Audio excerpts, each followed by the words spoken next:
The phone buzzed on the kitchen counter, its screen flashing like a warning beacon in the dim morning light. I froze, coffee mug halfway to my lips, as the notification burned into my retinas. Payment confirmed, $2,347.89, Coastal Escapes Travel Agency. My stomach lurched, a cold knot tightening in my gut. Elise hadn't mentioned a trip. Not a word about a getaway, no excited chatter about beaches or cocktails. Just last night, she'd kissed me softly, her lips lingering as she promised a quiet weekend together. So why was her credit card, our joint card, paying for a lavish girls' trip I knew nothing about?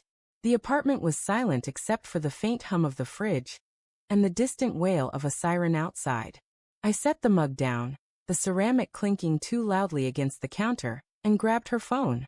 Her passcode, our anniversary 0418, unlocked it easily. My thumb hovered over the travel app, guilt prickling at the edges of my mind. This is wrong, I thought, but the ache in my chest pushed me forward. The itinerary loaded. A 4-day retreat to a private beach villa, booked for next weekend. Names listed, Elise, Tara, Michelle, and someone named Ryan. My breath caught. Ryan wasn't part of her usual crew. Ryan wasn't a woman. I sank into a chair, the wood creaking under my weight, and stared at the screen. My mind scrambled for excuses. Maybe Ryan was a friend I'd forgotten, a cousin, a coworker. But the name sat there like a splinter, sharp and undeniable. I scrolled through her texts, my fingers trembling. There it was, a thread with Ryan, buried beneath innocent chats with her sister and book club. Can't wait to see you, she'd written last night, after kissing me goodnight. Villa's gonna be perfect. Just us, no distractions. His reply? Counting down the days, babe. Babe. The word hit like a fist to the sternum. I dropped the phone, its case clattering on the table. My vision blurred, not with tears but with a kind of disorienting haze, like the world had tilted off its axis. Elise, my Elise. 5 years of late-night talks, shared leases, and promises of forever. Was planning a secret escape with someone else. The coffee in my stomach churned, threatening to rise. I wanted to scream, to throw something, but instead I sat frozen, replaying every moment of the past month for clues I'd missed. There'd been signs, hadn't there? Her phone face down on the table more often. The way she'd linger in the bathroom, texting with the door locked. That distracted smile when I'd ask about her day. Her answers vague, like she was reciting lines. I'd chalked it up to stress, her new promotion, the long hours. I'd rationalized it all, because trusting her was easier than doubting her. Because love makes you blind, or maybe just willfully stupid. I heard the shower shut off, the faint drip of water echoing from the bathroom. She'd be out soon, towel-wrapped, humming some off-key tune like nothing was wrong. My pulse thundered in my ears. Confront her now? Demand answers? Or play dumb? Let the suspicion fester until I had proof? The phone buzzed again, another notification from the travel agency. Confirmation email sent. I opened it, my hands moving on autopilot. The email listed the full itinerary, flights, villa details, even a couple's massage scheduled for Elise and Ryan. My chest tightened, a vice squeezing my ribs. I could almost see them, tangled together on a sun-drenched beach, her laughter ringing out the way it used to for me. The bathroom door creaked open, and I slammed the phone down, heart racing. Elise stepped into the kitchen, her wet hair dripping onto the oversized t-shirt she'd stolen from my drawer years ago. "Morning," she said, her voice soft, almost tentative. She crossed to the coffee pot, her bare feet padding on the hardwood. The normalcy of it felt like a betrayal in itself. "Morning." I managed, my voice rough, like I'd swallowed gravel. I watched her pour coffee, her movements graceful, familiar. How could she stand there, acting like everything was fine? Did she feel guilty at all? Or was she that good at lying? I wanted to ask about the trip, to watch her squirm, but the words stuck in my throat. Instead I said, "Big plans for the weekend?" She froze for a split second, her hand tightening on the mug. "Oh, just work stuff. Maybe drinks with the girls." Her smile was too quick, too bright. "What about you?" The lie stung, sharp and precise. I forced a shrug, my nails digging into my palms under the table. "Same old. Maybe we could do something together? Been a while." Her eyes flickered, something unreadable passing through them. Yeah, maybe, she said, turning away to grab creamer from the fridge. The casual dismissal hit harder than it should have.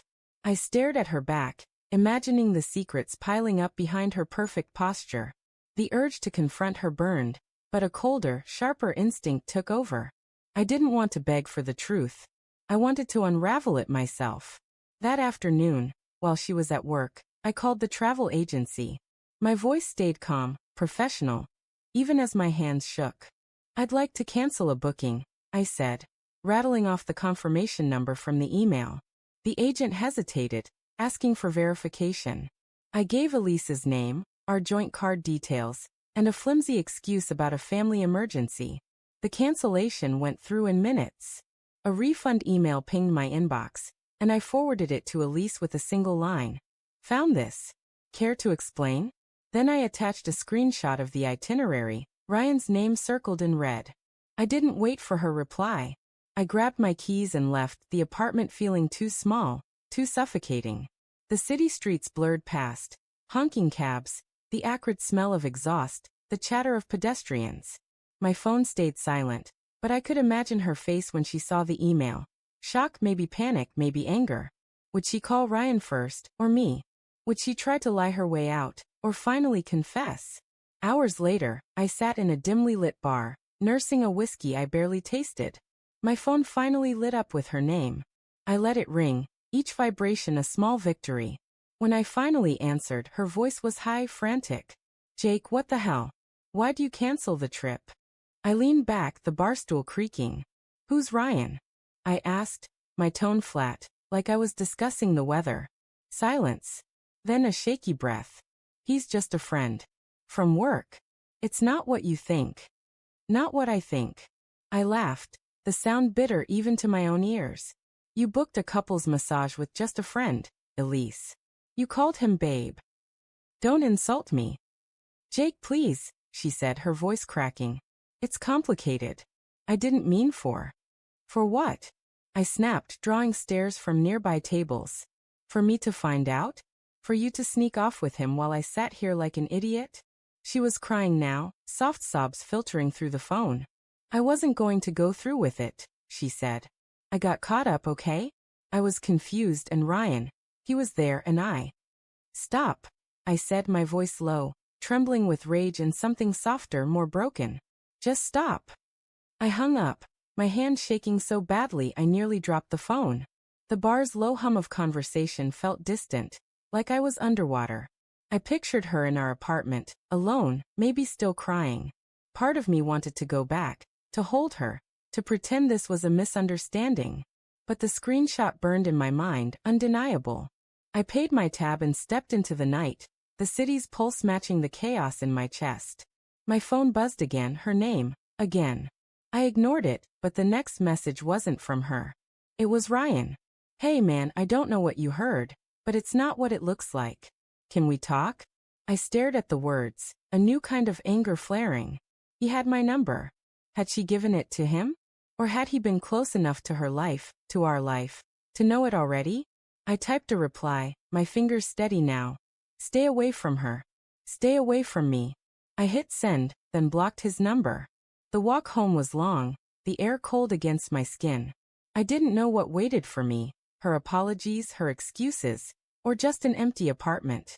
But as I turned the corner to our building, a single thought crystallized. I'd canceled the trip, but I couldn't cancel the truth. And whatever came next, I'd face it head on even if it broke me.